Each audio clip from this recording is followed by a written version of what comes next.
Joburg continues to experience water supply issues. Joburg Water are trying different ways to fix the system. This includes throttling reservoirs, closing inlets and diverting water. But there are fears that old pipes and infrastructure will not be able to cope with the changes. eNCA reporter Pule Letshwiti-Jones joins me now for the latest on this. Pule, we heard from Joburg Water that they've put some measures in place, apparently in the last 24 hours, to help alleviate this issue. But what's the latest you can tell us?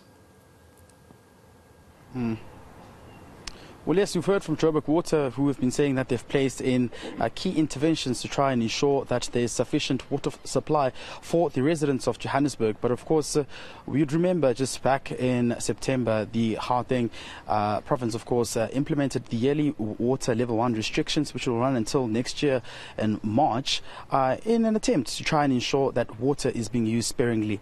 And as a result, they said that this was also in a form of the water which increased during the period of the higher temperatures we find ourselves in. But of course, this is not the only problem. There's issues around the dilapidating and decaying water infrastructure, the underground pipes which have leaks, amongst other issues as well. Right now I'm joined by various councillors, particularly from Bryanston and Sandton. I'm also speaking to the Environment and Infrastructure Department in the city of Johannesburg, just to get a sense of where we stand currently.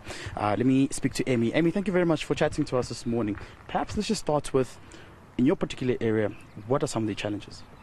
So definitely in our area, starting from last week Tuesday, we started seeing a drop in water pressure to no water coming from Thursday, Friday up until Monday, so about 4 days without water entirely. The issue that we have is that we do understand that this time of the year there's an increase in water consumption, but we feel as a community that Joburg Water should be doing more to address water wastage.